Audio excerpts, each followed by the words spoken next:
Good afternoon. Can you hear me? Is that on? Oh, it's on. Okay, great. Good afternoon, everyone. Thank you for joining what I believe is the 5th annual Tenure Panel at Fort Hays State University, hosted by the Office of the Provost and the Teaching Innovation Learning Technologies team.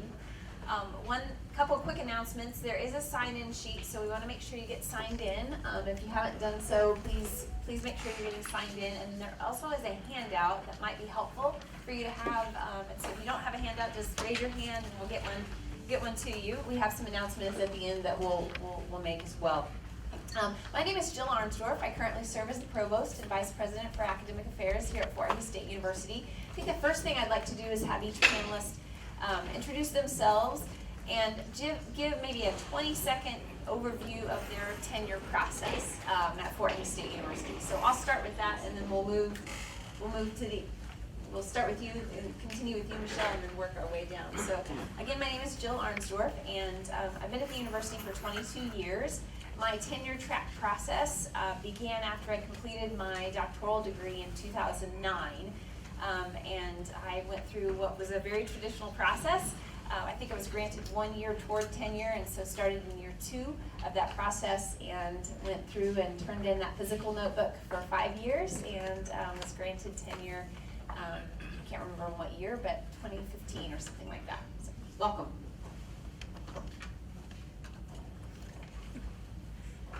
I'm Michelle Vanderwig, and I'm in the Department of Nursing, and I actually just finished tenure in the spring, and I started on a tenure track and completed my doctoral degree during that process. And I consider it a traditional route, but I don't know any other route. So. I'm Janet Cole, and I'm in the Provost office. I'm not on tenure track. I've been here 17 years and have been basically monitoring and assisting with the tenure and promotion process during that time. You have honorary tenure. I was about to say, you probably earned tenure more than all of us here. Good afternoon, Stacy Smith. I'm chair for the Department of Applied Business Studies and teach in the area of tourism and hospitality. I've been here since August of 2008 and took a pretty traditional tenure route all the years and used the file, and so it's been good. I am Jeanette Naylor-Tinknall. I am a professor in the Department of Psychology as well as president of AAUP. I had a fairly traditional tenure process as well. I came in 2005, finished my PhD in 2006, and then started on the tenure track, so I was able to bring in a year as well. But I turned in the folder and did all the binder type of thing as well.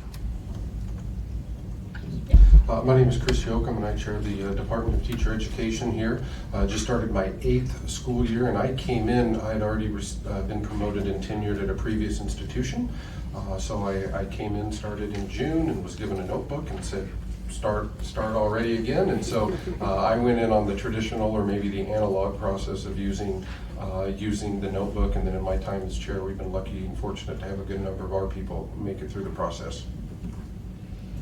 I'm Laura Wilson. I'm a professor in geosciences. I'm also a curator at the Sternberg Museum, so I have a little atypical appointment. I was hired straight out of a PhD program, so started on tenure my first year here.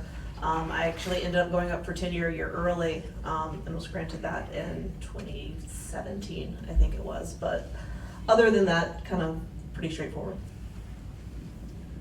I'm Seth Castle for the Department of Leadership Studies, and this is my 11th year here at Fort Hays. When I went on the tenure track, it was after I completed my doctoral program. I had been here for 6 years, so I did get 2 years of credit towards the tenure process. I finished up tenure last spring, and like Laura, I also have a split appointment, so my appointment is a little different, but my process was pretty standard. I'm Jeff Briggs. I'm the Dean of the College of Health and Behavioral Sciences. My original tenure experience was at Stephen F. Austin State University in Nacogdoches, Texas.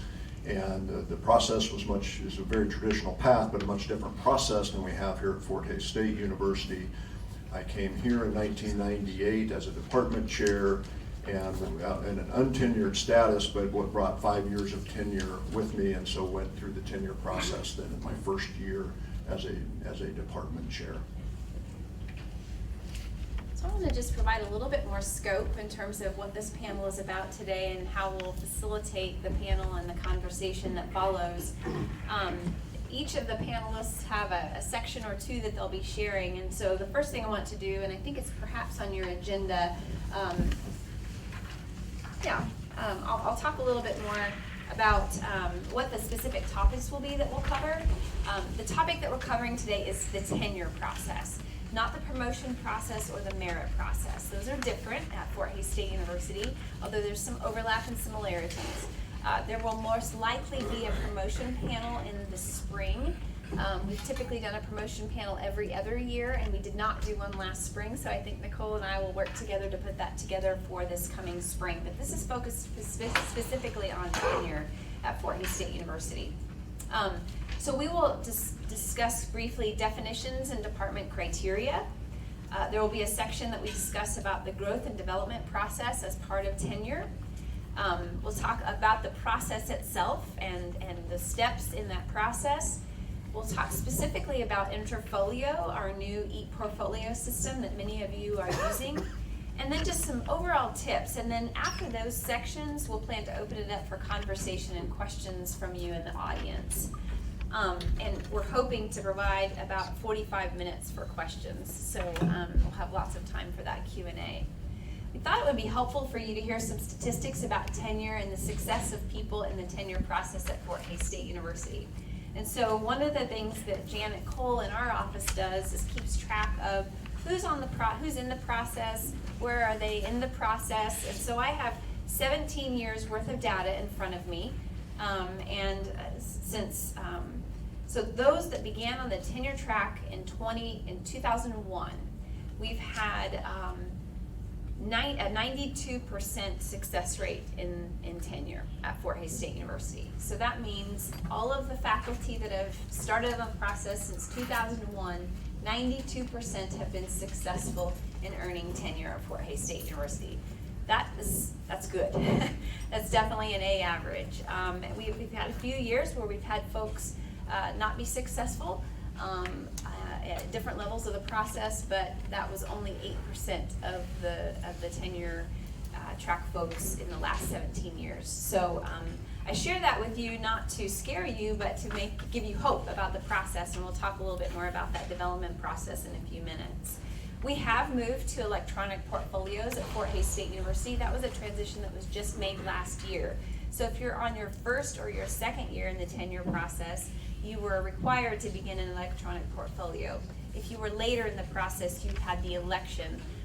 You could elect to start the ePortfolio process or continue in the binder. So we're still in years of having some paper binders still being shuffled around campus, but all of our new tenure track faculty in their first and second year are using that ePortfolio, and we're continuing to perfect that.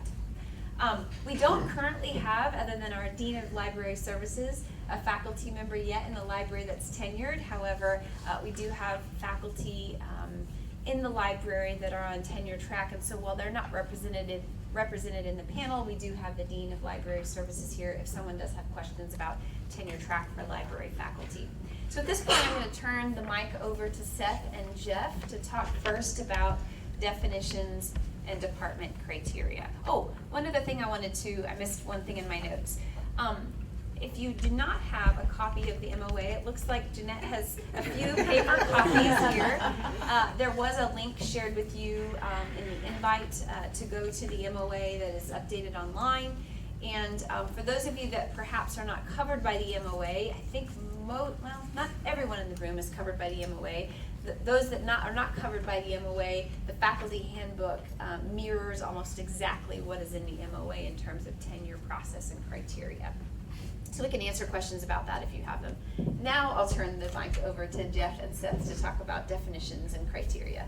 Great segue. Our first comment was going to be make sure you become familiar with the MOA and pick up a hard copy, have a hard copy available if available, and also then make sure you know how to access the MOA through our website, because that is something that we reference often as we go through this process. One of the things that we did want to share directly from the MOA relative to the tenure conversation is just the the way tenure is the overview of tenure through the general information component in the MOA. And the granting of tenure by the Board of Regents is not a right. So it is not just lasting for 6 years and getting through that many years of process with another appointment from year to year. It is actually meeting those expectations. Tenure was granted when the faculty member has been shown to have the proper qualifications and what is in the best interest, long-term interest of the university.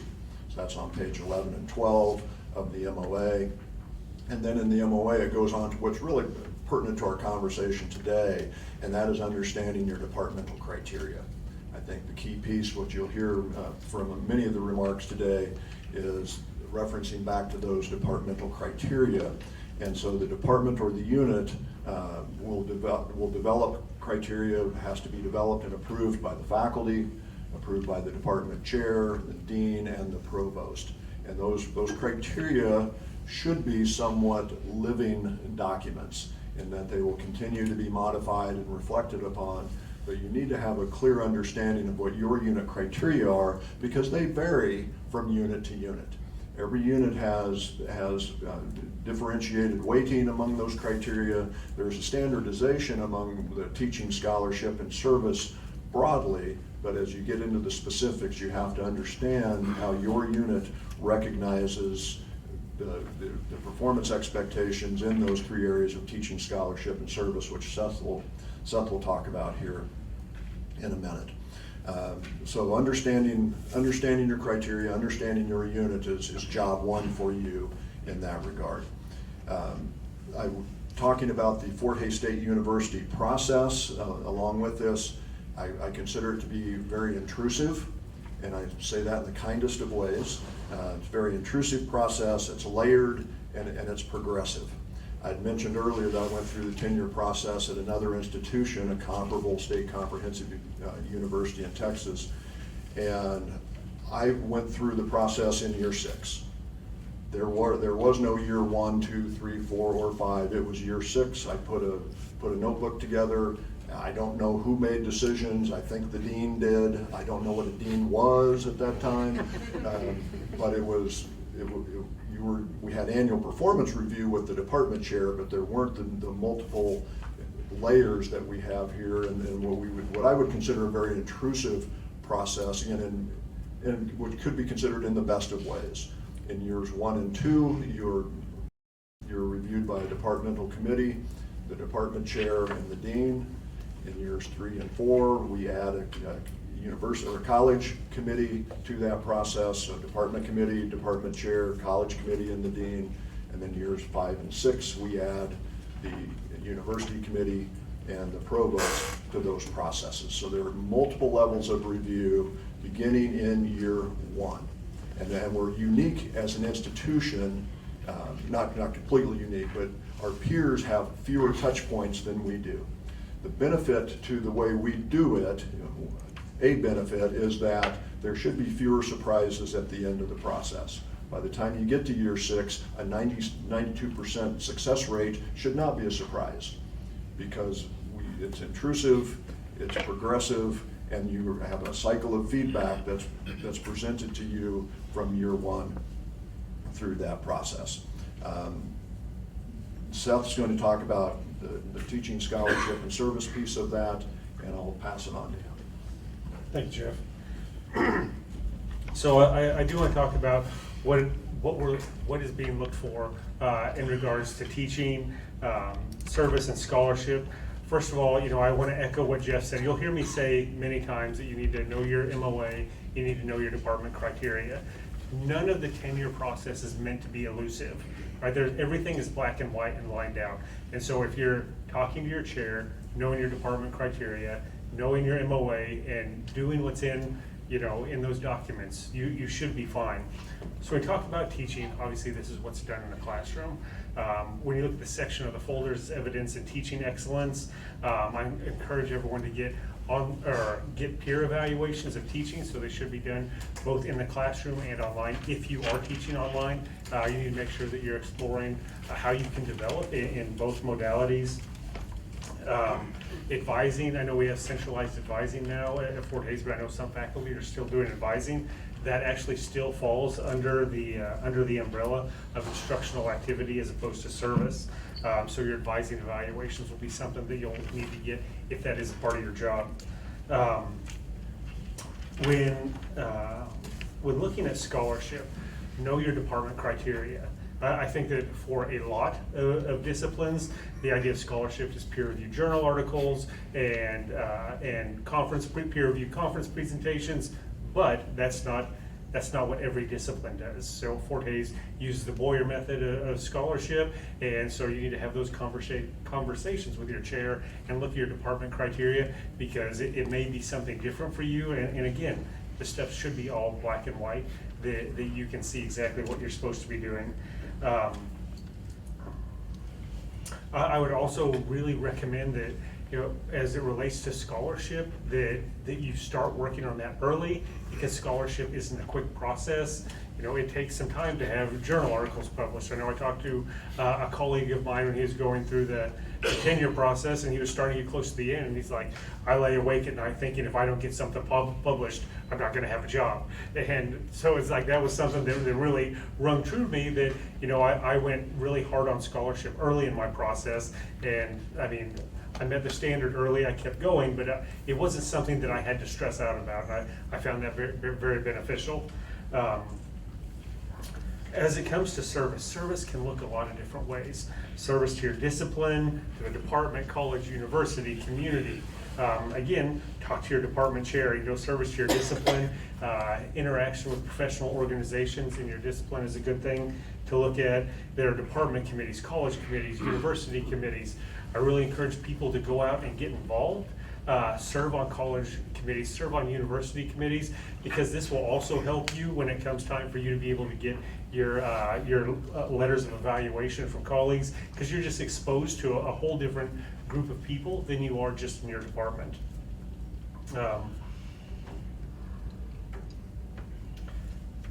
just also want to encourage people, like when you get your feedback back from your committees, to incorporate that feedback and then show it in your statements in the following years.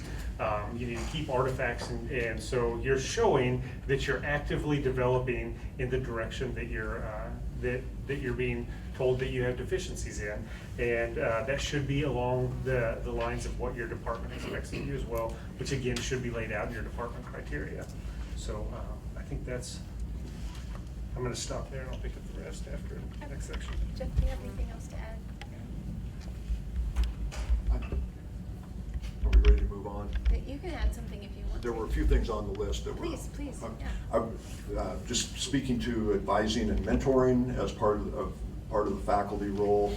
The advising is historically embedded as part of the teaching responsibilities, so understand how that's assessed at the departmental level. At this point, most of the advising is actually probably more limited to graduate level student advising than undergrad, where most of our undergrads are with professional advisors. The mentoring role is something that's really starting to mature on campus, so we're still in the point of discovery and figuring out what that means at your unit, but be readily involved in conversations within your unit as to how mentoring is going to be deployed.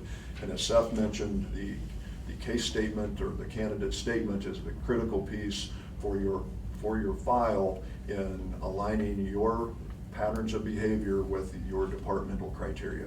That's where you get to tell your story, and especially if your story is somewhat unique. And as knowing that the audience changes at each level, so every 2 years you're going to change your audience, and so making sure that you're telling the story that is important to define what your role has been within that unit and how you've exemplified excellence in certain areas. If you have the opportunity to lean back against some of our institutional priorities in that story, this is the perfect time to do that. Are you involved in internationalization efforts, undergraduate research, community engagement, those areas that are institutional priorities? Use that to tell your story as you talk about your teaching, scholarship, and service as well.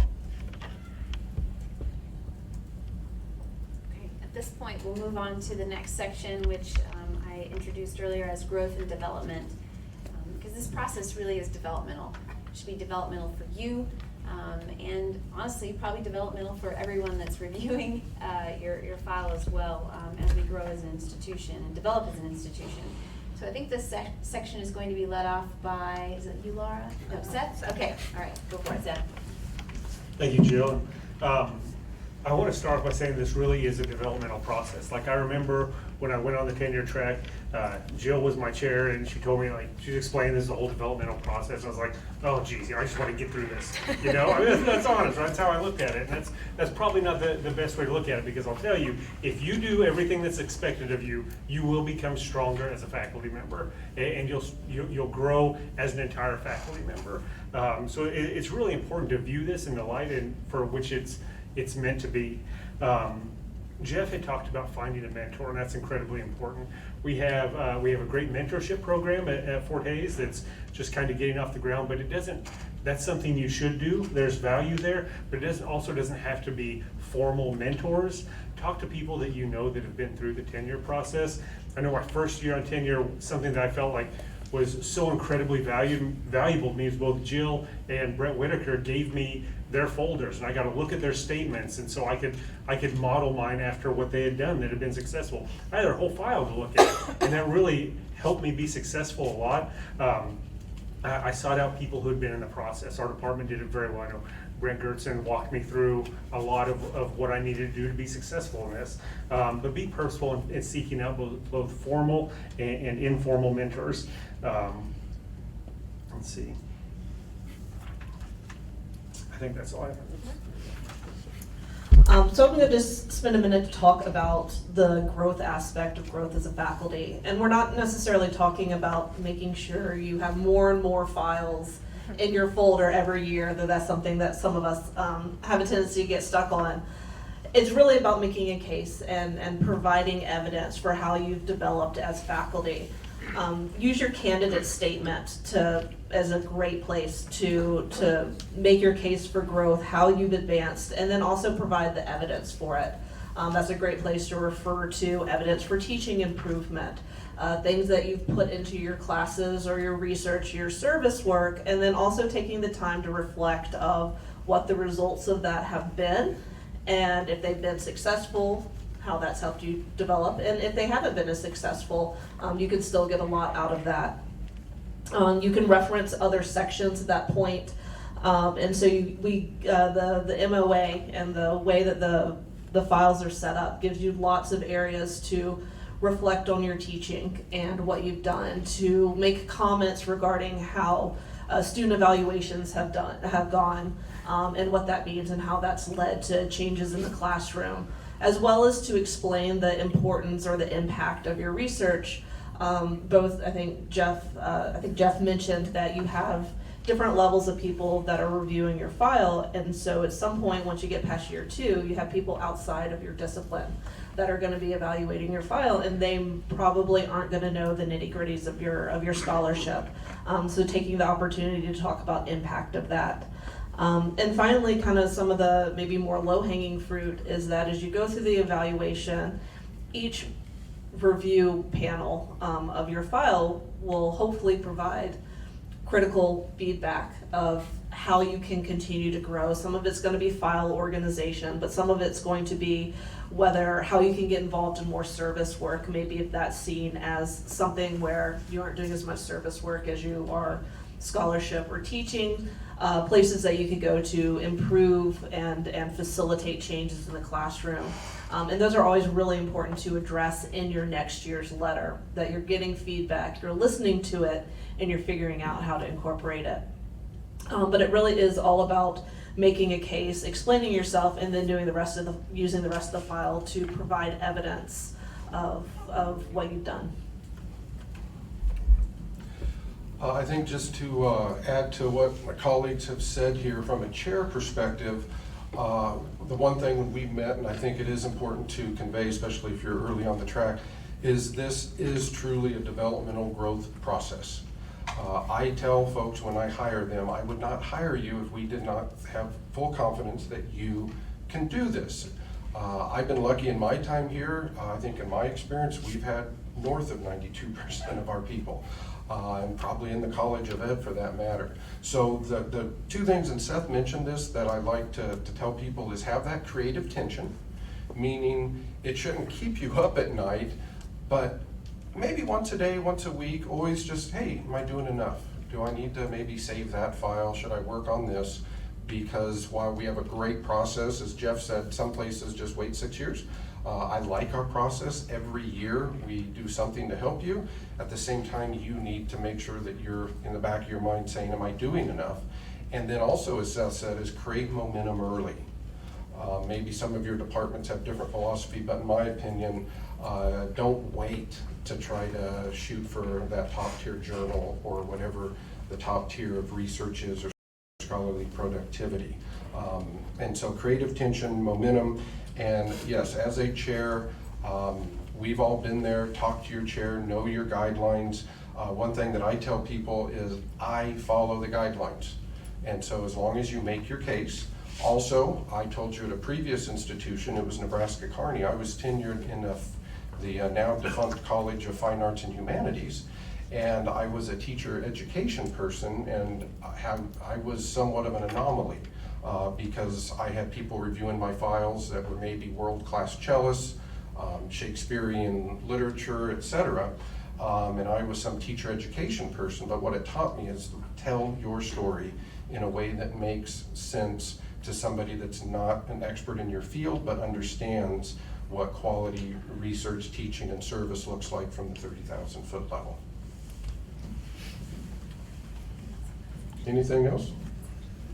At this point, we're going to move toward process, and Jeanette Naylor Tinknell will be talking through process, and I think she will want to reference you to part of the handout that you have in front of you. So turn the mic over to you, Jeanette. Thank you, Jill. My charge is to just tell you a little bit about this basket of goodies I have sitting in front of me. I do love the MOA. It doesn't normally have a basket, but I needed a device to carry it over here in. The MOA is an important process, important document for you to really understand. It is negotiated in a 3-year cycle. This document goes back to the late 1990s, early 2000s, and it's had many iterations since then. But it is negotiated in a 3-year cycle. We are in year 2 of the 3-year cycle, so we will negotiate more items in the 3rd year. Right now we focus on salary. Having said that, we at AAUP consider year 2 our data collection year. So please look for surveys, listening groups, focus groups. We've been provided some funding by a national organization to buy you coffee. So if that draws you out for an afternoon chat with us, we'd love to hear some big items in the MOA. Just generally thinking about what items in the MOA are you struggling with, and maybe not some of the finer details, but what are some of the larger issues that you're seeing? And then also, what's not in here that is concerning you that we might want to look at incorporating? Having said that, the process for tenure is very clear. If you look at your little handout here, I know it's kind of confusing, but you can see as we go through, we start out at a more local level and then go to a college, up to a university, and then finally up to the president level. I put little checks in each one of those so we know who gets reviewed. One thing to note is because of the structure of the library unit, they do follow a slightly different pathway because they do not have the chair in the college level. So they follow a slightly different pathway. On the back then, it tells you sort of just the basic process. This is what happens at each level. At each one of these levels of review, the committee or an individual reviews it, sends out an initial letter. The next step is the candidate can request an appeal should they not be happy with what's contained in that letter. They can provide a written or an oral statement of appeal. You can have an AAUP or other representative with you at the appeal. They may not argue on your behalf, but they can help you understand process and honestly sometimes just be there for moral support. Then the committee reviews again, should there be new information presented, and then writes a final letter. And then if there's still any unresolved issues, the candidate can submit a rebuttal letter through that process as well. One of the other little interesting things that is built into here, if you're on a committee and you do not have a unanimous vote, a committee member can write a letter, essentially a letter of dissent, that can be inserted as well. If they feel that strongly that something should not be in there, they can insert that as well, should you be a committee member. So one of the things to keep in mind is if you run into a hiccup during the process, definitely reach out to a mentor, to AAUP, and we can help you through that process.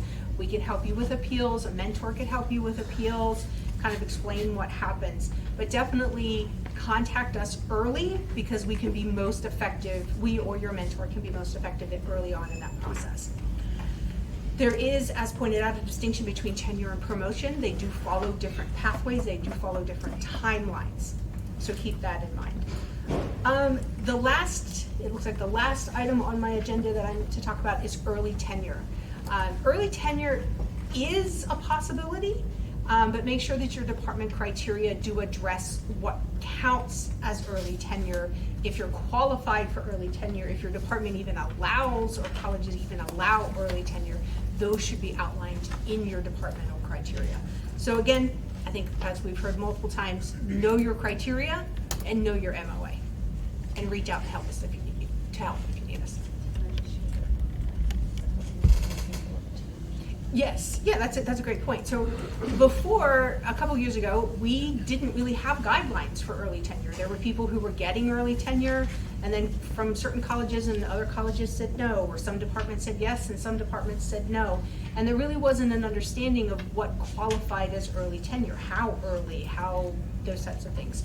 So one of the things that we negotiated in the MOA is that we're not going to have a university standard of what you need to do to get early tenure. We have department criteria, and it should be up to the department to determine what counts for early tenure and what doesn't, and what they allow and what they don't. Okay? Because we are very focused on making sure that each discipline has their own set standard, and I think that's to everybody's advantage. Good? Okay. Yeah, I think we're good. Great, thank you.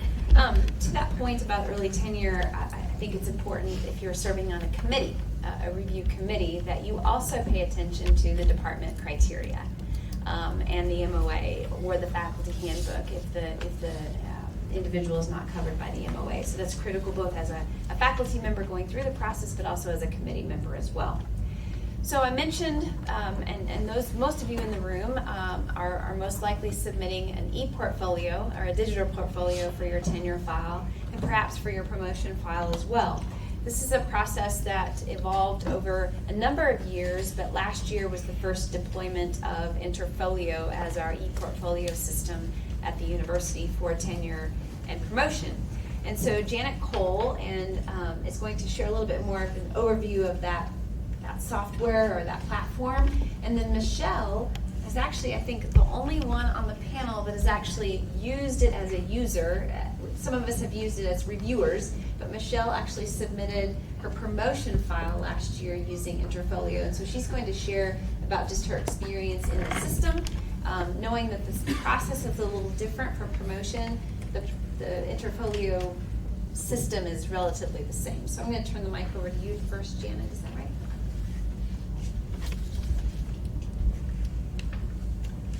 Okay, so the first and second year people that might be in the room, you do already have a case in Interfolio, and just in case you haven't gotten in there to look for it, an email was sent out when you were first informed you were on tenure track. And where you can find it, anywhere on the Fort Hays website, just go to the top of the page, look for faculty and staff, click on that, scroll down to faculty resources, and click on the Interfolio digital platform. Something like that, I don't remember what it's named. That'll take you right to our info page where you can log in. There are a lot of guides and videos. There's a lot of committee guides.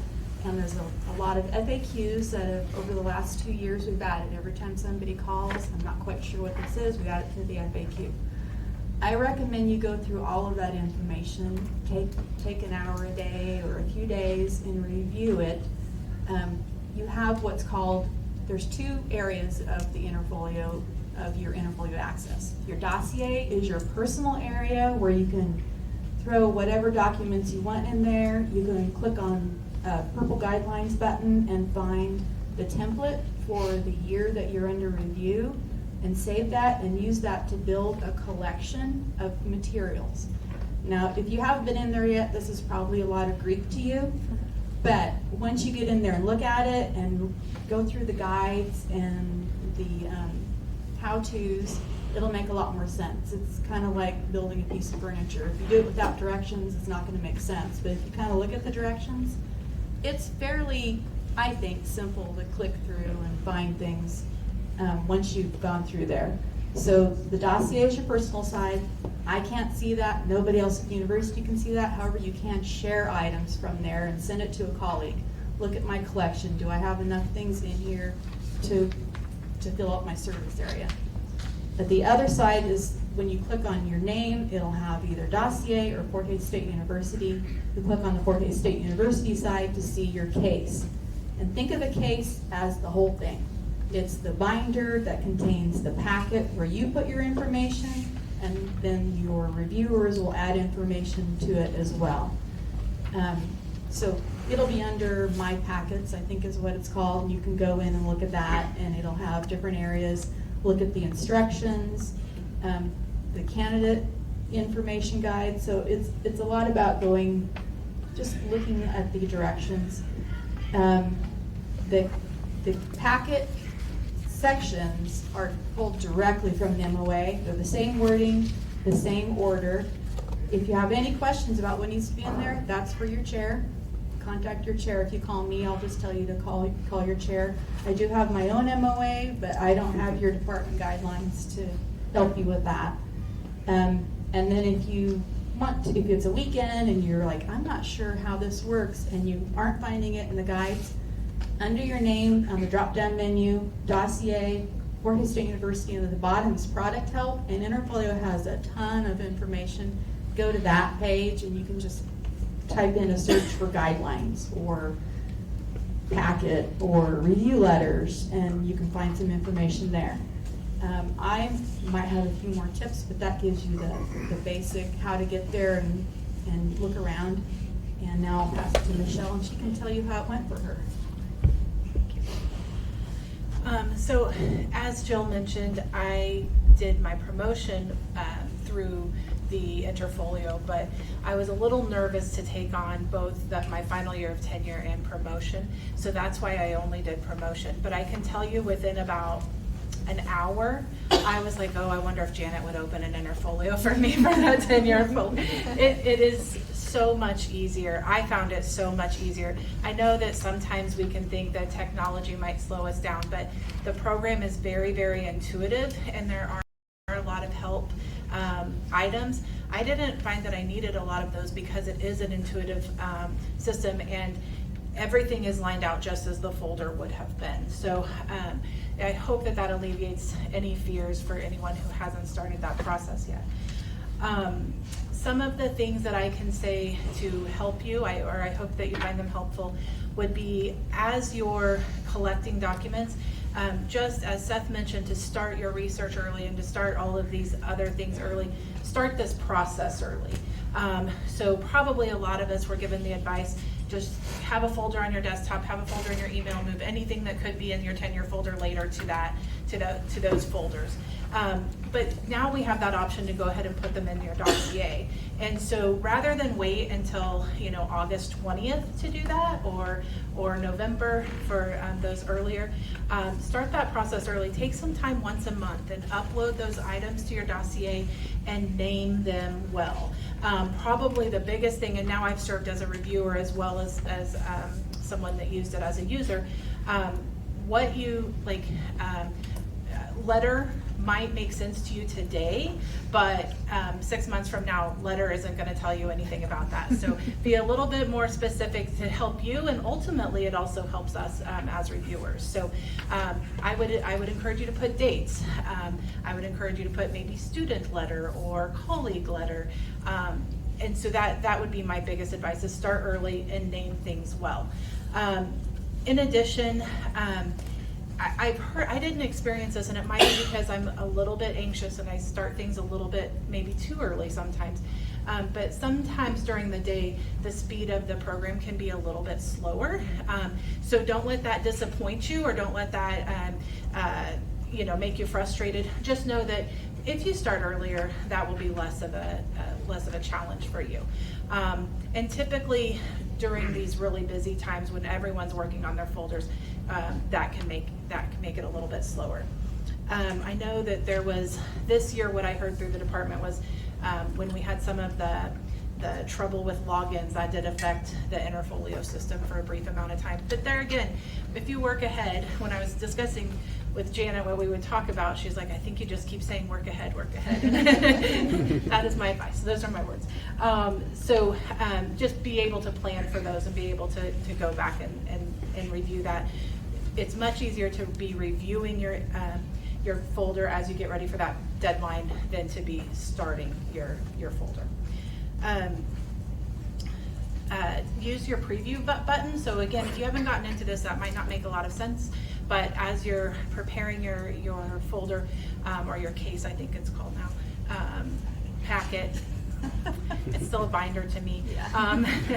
Make sure that you preview it so that you know how it's going to look to those who are reviewing it. One other thing, back to naming things, that also helps you, because if you upload the wrong thing to the wrong area, and I learned this as a reviewer, someone accidentally uploaded something to a colleague letter, well then they thought that criteria was met, but it actually wasn't, because they had the wrong thing uploaded to that section. So it is in your best interest to name things well, but then to review that very carefully. Yep. And speaking to that, if you have it in the wrong section, it's really easy to drag and drop. You can drag it within a section, you can drag it to another section, you can click on edit, rename it, you can replace it. So until you actually hit submit, you have a lot of options to correct it, preview it, before you are ready to go. Submit during office hours is a good idea in case you have questions. Again, I wouldn't wait until the last minute, because you never know what internet problem might arise that has nothing to do with Interfolio. My office hours end at 2, so if you have questions for me before then, so that's why it's a good idea to not wait until 5 o'clock or 10 o'clock or of the day it's due. These are hard due dates, so we'll auto submit Eastern time, so it's 10:59 p.m. on the due date. If you don't have it ready to go, it's going to submit for you anyway. What else? Communication is key. If you're in doubt, clarify or verify, contact somebody to help you. If you're not sure if something got submitted, call. If the committee is reviewing your case and a letter is due and you don't get an email, call the committee chair. The most common error or question I get is, I put it in the case, can the candidate see it now? No, they cannot. It has to be sent to them. So if you think about it as, here's my binder, I put that letter in it, I've got the binder sitting here, the candidate can't see it. You need to take that letter, put it in the mail, you need to take that letter, click on it, select it. I'm comparing, you don't actually have to put it in the mail. You select it and then share. So that's for the committee members. So if they're unsure, we have guides at the top of the page on the portfolio or the info page, step by step by step. And that's the most common thing I've seen, is not clicking on that share. Because if they click on share without clicking on the letter, it sends you an email with no link, and you can't see that. So it's more about just communicating. So if you get the email, there's no link, contact the committee chair. If they're not sure, if you're not sure what's going on, call me or Interfolio, or go to those guides and see see the one that says sharing with candidates. Open it up and follow those steps. I'm hoping those are helping this year. I still get a few questions, but I'm happy to answer questions, but just know those are there. And it's a good idea as a candidate even to know what those FAQs are for the reviewer as well. Someday you'll be a reviewer too. But and at the department level, reminder, any committee manager can unlock your case. It doesn't automatically unlock if they say, okay, we reviewed it, you need to add something. They need to unlock it for you to be able to add that item. And once you've added it, submit it again. They won't be able to see it until you submit it again. I think that about covers it. Okay, and start early. Just a couple things I might mention. One, I want to recognize Janet, and I'd ask all of you to actually give Janet a round of applause. It's going to make her uncomfortable, but please do it. Janet has been, she is the, certainly the expert on Interfolio and has really championed all of the FAQs, the development of the website, the all of the tutorials and the guides. She's still meeting bi-weekly with Interfolio or monthly with Interfolio? Monthly to 6 weeks. Okay, to provide feedback. And so she has been hugely helpful in this process, so thank you, Janet. The other thing I would mention in terms of starting early is that you have to ask colleagues to write letters for you. Don't do that the day before the file is due because your colleagues are also busy. And so if you haven't yet, your files are due in November, ask your colleagues, I'm going to give you a goal by the end of next week for those letters if you haven't already. Yes? You can do that in Interfolio too. Oh, you can ask in Interfolio. In your dossier, there is a request right. letter button. Don't ask for confidential because then you won't be able to see it when you get it. But you should be able to find a guide for that. But you can if you want to use it. Dossier. You can use the dossier even to ask, but do not wait until the last minute to ask colleagues for letters. And feel free to talk to your mentors about who you should be asking, especially in those first 2 years. The last person on the panel to share, and then we'll open it up for questions, is Stacy Smith. Stacy's just going to give some overall tips about the process and things that she's learned along the way, things that she's probably observed along the way, and perhaps other tips that she's heard from other colleagues. Actually, a lot of the things that we've talked about to share with you have been shared. So I'm looking at this opportunity to sort of bring it all together for all of you. I do like our process. I think maybe Jeff had mentioned it. I've gone through our process. I've mentored the tenure process and colleagues in my department, across campus and other departments and so forth, and been a reviewer. So I like our process. As Jeff said, there's not really shouldn't be a surprise. It truly is a developmental process. So a lot of the things that we're covering is sort of bringing it together, but everybody's mentioned it. Find a great mentor. And not only in your department, but across campus as well. There is a wealth of experience and knowledge on this campus, and it will benefit you greatly to pluck around and go talk to different people and get different perspectives. It will really help you through your process. We've talked about saving documents and organizing them. I was old-fashioned. I have the file drawer right beside me. I was dropping stuff in. And that's still not a bad thing to do until you can get to your Interfolio dossier and get everything uploaded and so forth. So keeping that in your teaching, your research, and your service files, your librarianship, and how that looks for each of you. Those dates creep up, and we've been talking about those dates. They creep up. They're at an odd time for all of us at the beginning of the year or right towards the end of the semester around Thanksgiving. Sort of a theme you've heard throughout, being that there's a basket sitting in front of you. Follow the outline in the MOA. Make it easy. Familiarize yourself with that as well as your departmental guidelines. I know a lot of departments across this campus have been going through a lot of changes, updating and changing their departmental guidelines, adding in early tenure policies, adding in non-tenure track policies. Like there's a lot of changes through our departmental guidelines. So it's very, very important that you familiarize yourself with that to save yourself any headaches down the road. I did mention that deadlines creep up on us. Procrastination avoidance.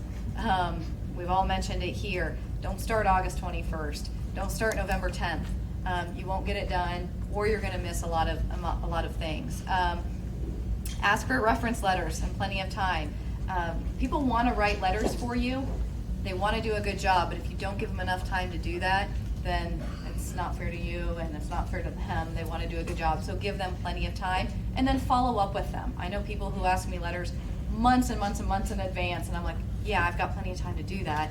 But I appreciate when they follow up and be like, don't forget, I'm gonna need that letter in about 6 weeks. I'm like, got it, and then I get it to them right away, because I remember what that felt like, trying to wait on those letters. And I always like to remind when I'm mentoring people is like, this is a reflection about you. Take the time to do it, be proud of what you've done in the last year, take the time to save those things. And one of the things that I always did that worked well for me was making a meeting with myself on my calendar. I blocked the day. You block meetings all the time, right? To have other meetings across this campus. Schedule a meeting with yourself and make it for your tenure file. And say that's the 4 hours I'm gonna work on this, or the 2 hours I'm gonna work on this. I'm gonna work just on my service section this day. I'm gonna work just on my research section this day. Schedule that out and commit to it. And I think you'll be very happy with how your file comes together at the end of it. Read the letters when your file is returned to you. Take it to your mentor, take it to someone, discuss it, make an improvement plan for yourself, and then that next year, if you're recommended to be on a university committee and you didn't do that, make sure you address it in your candidate statement as to why. Or, or recommend that I was told to be on university committees, I did that. So when those reviewing parties look at that later on down the road, they're like, oh, they're paying attention to what the things that we suggested to develop them, right? This is a developmental process. So make sure that you not only look at those letters, but take them to heart and address them next time through. Along with the MOA, be sure to reflect and follow the plan that you set with your department chair in your annual statement of responsibilities. Your ASRs are very important. They're a unique plan to each of us. To each of you, you have a unique plan that's expected of you to perform in that year. So make sure that you address that ASR so the reviewing parties understand why you did some of the things that you did that year. Maybe there is an agreement that you needed to be teaching an extra class for some reason, or you needed to really focus on research or something in that ASR. Make sure that you sort of address those as well. So you're looking at not only meeting your departmental guidelines, you're meeting your ASR, and you're following the MOA. And if you familiarize yourself with that, again, your file will come together well. Last two things, just a writing style. And again, this is just a general suggestion. This is familiarize yourself with what your expectations are in the department. There is no required writing style, but we suggest, whether it's APA style, MLA style, just know what your specific area uses, and if that's important to you in putting your file together, make sure you familiarize yourself with that. And related to that is, in years 3 through 6, your file starts to travel outside of your department, right? And outside of your discipline. So there may be something that you have done that if I send it to if Carrie's a reviewer at the university level, she's in art and I'm in tourism, and she doesn't know that I published this was published in a top tier journal of tourism, make sure you highlight those things because they're not going to know your discipline. So make sure sometimes you're like, well, I know it was, an article published here, but the next person doesn't. So when you start to travel outside of the department, make sure you're very clear of the things and where you're publishing and doing things. So you get the recognition that you want for the good things that you're doing. The only last thing I have is something that I did along the way, and I've had faculty do along the way in years 1 and 2 especially, that just sort of help, but just something that, or if years 1 and 2, you don't have a lot of teaching evaluations. So one little thing that we've done in the past is an informal teaching evaluation about 6 to 8 weeks into the semester. Have somebody come into your class, have your chair come in, do an informal survey, and then you can show that you're working on your teaching. You may not have teaching evals right off the bat in that first submission or so, but that's a good way to kind of show that you are paying attention to your teaching. I don't have formal ones to share with you yet, but I have been working on them. These are some early feedback that I'm getting from my students. So just a little thing that you can share and do. So that sort of kind of bring together, I think, a lot of the tips that we had shared down the panel. Is there anything else anybody would want to add that we might Let's open it up for either thoughts. Yep. Did you have something? Questions, thoughts from those of you that are in attendance? we'll repeat the question in the microphone so that the video can capture that appropriately, but just shout your question out if you have, and if you have someone specifically you'd like to ask the question of, let us know that as well. Questions? I have one. Go ahead, Marcella. So,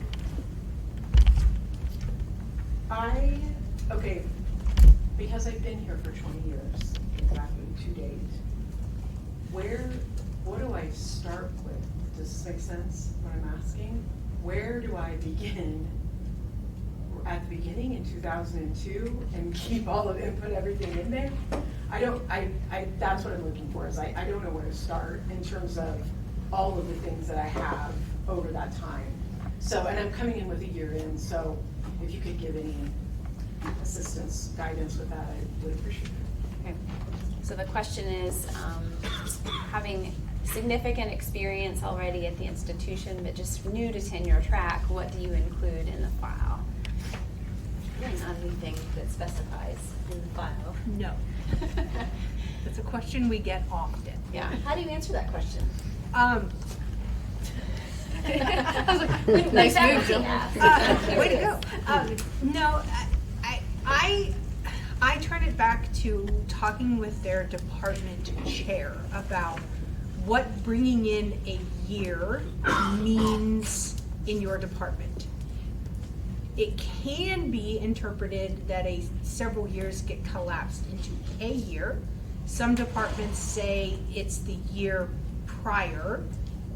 Some people have interpreted it as, well, you have 5 years experience, pick a year. So I really would talk to your chair and your dean about what they expect that year or 2 years of service, however it's interpreted for you. Because if there's any discrepancy with the way that's interpreted, they would be the one to help you defend that interpretation. Is that? I agree, and I think it's important to put that in your case statement, Marcella. So, as you've defined what that means for you, I don't think it means 20 years. I don't think we shouldn't expect you to go back and articulate your 20-year history up to this point. But that 1 year, to Jeanette's point, I agree, could be more than 1 year.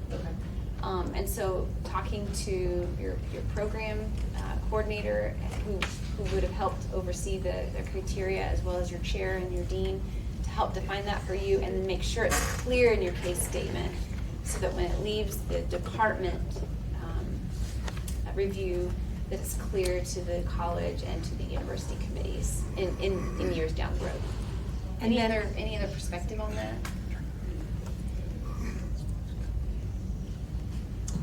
So if I'm out of line with saying this, let me know. But I do think it's also something, if you're talking to your chair about, then talk to them about including a statement of that in their letter to you, to have it kind of echoed as it go up the chain, or if you have letter writers that would be comfortable talking about things. So it's echoed, because again, once your file gets out of the department, we don't have knowledge of what happens, at the department level. So having it clear that it's supported on multiple levels is a great idea.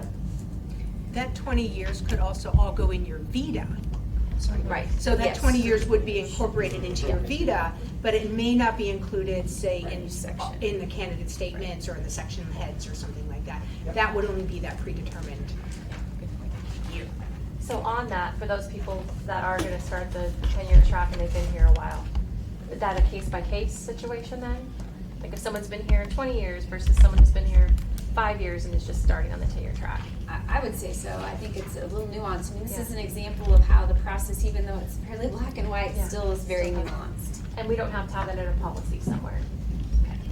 Jeff, do you have any perspective from just being in the dean role and what you've seen? No, I think you're right on track. It depends, and everybody's situation is going to be different. Their role and responsibilities during their time pre-tenure track would differ, and so I think it's just important to reflect on that candidate's experience and how they've gotten to the point where they are now to identify whether you would include a year, 3 years, 5 years. So the VITA would share the full suite of of activities. But as far as the other sharing, I think it would be a much more limited time frame. Yeah. Good question, hopefully that's helpful. Kind of a comment to that, but doesn't the MOA specify a couple of areas of how much content ought to be included, like teaching evaluation should go back 3 years? Yes. Service documentation, just 1 year. Yes. So is that different than what the question is being asked? I think it is, if you've been here in a capacity, for example, I just hired somebody who had been in a staff position but also did some teaching.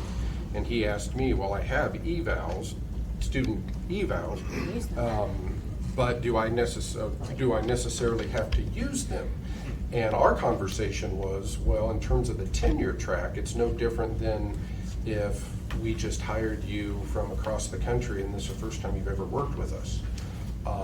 And so that was a conversation we had because this person is new to the tenure track, not new to Fort Hays, but in terms of the tenure track.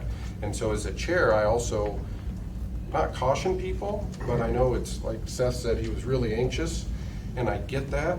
But you know, tenure is permanent in many ways, and so if we do give someone some time or fast track them, just know that then your clock starts sooner. And so mentors that I had early on were very clear to me, and it made sense that there is value to maybe waiting if you can. I don't know if that answered it in terms of someone that's been here, but now you're new but to the position, but not new to Fort Hays. And to your point, Brent, there are a couple places in the MOA where it's pretty specific about what to include in that section. So for instance, in the service section, I think it's 1 year, but certainly in your vita, you're going to address probably all 20 years, yeah, of service. Same for the 5-year case.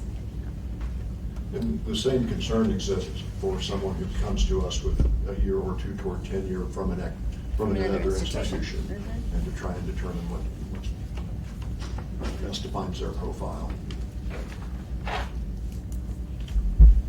Is there a current opinion on putting media into the portfolio? Like if you had like a YouTube short video of an activity or event you put on the community and then uploading a video, is that looked down upon? I think it's doable.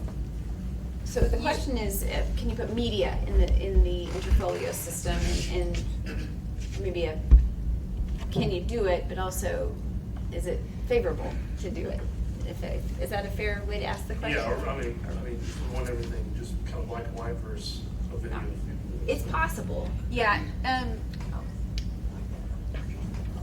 as far as should you, I can't answer that, but you can. Mm-hmm. It's better if you upload a document that has a hot link in it. Yes. Instead of trying to upload the actual media. And there is, in the candidate FAQ section of the info page, there is a link to different file types that you can load to Interfolio. And I think it's addressed there, but regardless, it's better to do a hot link than try to upload the actual media. And there is nothing that would prevent you from doing so.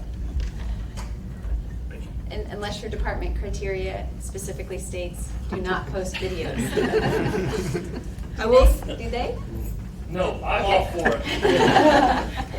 And I'll say, so I read one candidate's statement that actually had figures embedded in it, and like I found it really exciting. So I can't speak for your department or the people reviewing you, but you know, a little change sometimes adds some excitement to reading a bunch of portfolios.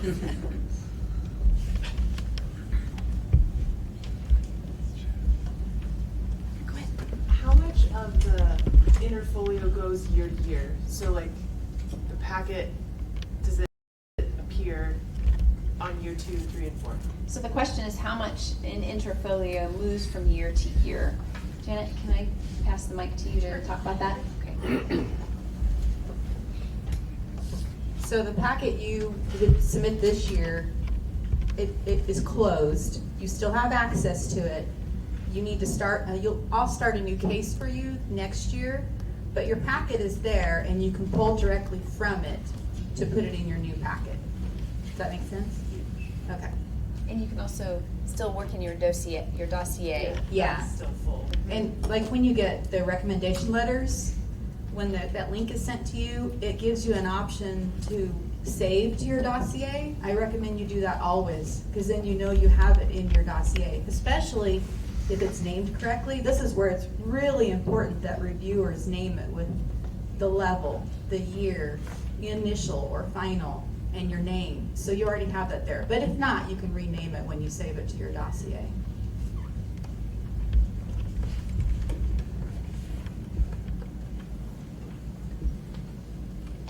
Other questions? Cool. I'll ask. So it was mentioned previous candidates have benefited by reviewing notebooks of people who have earned tenure or promotion. How are we replicating that in this electronic environment? So the question is, how are we replicating the ability to look at someone else's binder in the electronic form? Can I pass that to you, Janet? Because there is a way. It's a little clunky, but there is a way. Not yet. There's a potential way coming. There's a potential way, yeah. Yes, I yes. have communicated that with our rep, the last meeting we had. She's investigating how to do that, where we can have, like right now, you can send your whole collection to somebody to look at. So there is a way to do that, but to download the packet as is, with the way we have it, it is not an option yet. But she is working on seeing if we can have a dummy case that is available, or how we could share it. So hopefully over this next year of communication, that's something that we can get done.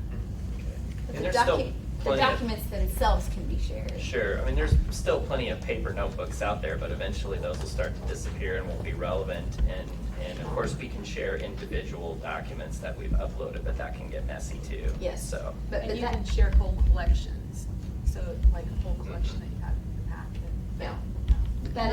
That is something that, as Janet said, we've requested to be a little bit easier, user-friendly for people to share. And I've invited people into my office and I've opened it up and said, I mean, I know that's clunky too, but we've done that, so. Good question.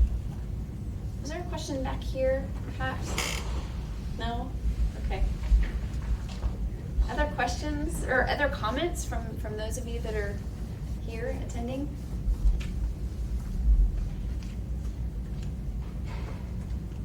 Can I make a comment? You bet.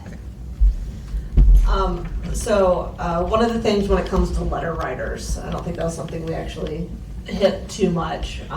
And thinking about the diversity of the people that you invite to write letters for you, in terms of those that can talk about your research, those that can talk about your service, those that can talk about your teaching, is always a good idea. But especially with internal, also think about rank to some degree. I know that when we first come in, we have a tendency to maybe know our cohort, so new faculty, maybe other of the new faculty within the department as well.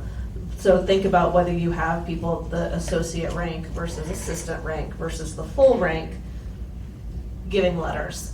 Another thing that I hear a lot about from people on tenure track is whether they can invite people in their department who might be serving on other committees to write letters. So I would love to hear other opinions about this. I always say go for it. I mean, in geosciences, we're a really small faculty. There are only, like 8 of us. And so getting people that are through the tenure process to write letters for you is really important. And I've served on the university tenure committee, and not having letters from your department can be perceived as a red flag, whether that's legitimate or not. So thinking about and being strategic about who you're inviting, and talking to other committee members in your department if they're comfortable writing letters, even if they're serving on a review committee. Any other comments from one last call for questions? Or comments from the panelists? Is there anything else that you thought to share? Before I turn the microphone over to Nicole, who now has a new job, it looks like. Somebody's right. Yeah. I want to say thank you to the panelists. Thank you for helping prepare and attending today and sharing your thoughts. This is just a perspective of those of us up here. There are lots of other folks across the campus that have gone through the tenure and promotion processes. I know we're talking about tenure here today.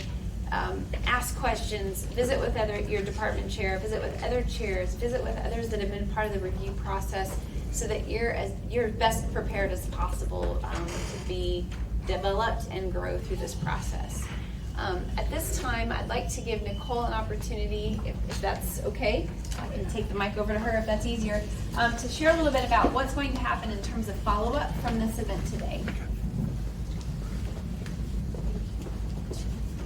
So thank you. 1 week from today, we do have our first faculty mentoring event of the year. And so that will be from 3 to 4:30 on the 26th. We kicked off that program officially last year after doing some really hard work on the Faculty Development Committee. Brett Gertson is involved in that subcommittee. A number of other people have done some great work on that committee. Brittany Howell, Carol Ellis, John Summerall. And they're ready to go this year with continuing that work. The way that works is, we have 5 mentoring roundtables scheduled for this year. And so we'll have 2 in the fall and 3 in the spring. And we have the Faculty Mentoring Subcommittee on the Faculty Development Committee writing discussion questions for those events. So you're invited to come, mentor, mentee, whatever your role. And it's a little bit more fluid than it sounds because some people may be mentors on some topics like teaching, but they may be new to the tenure process and feel like they really play a mentee role on tenure.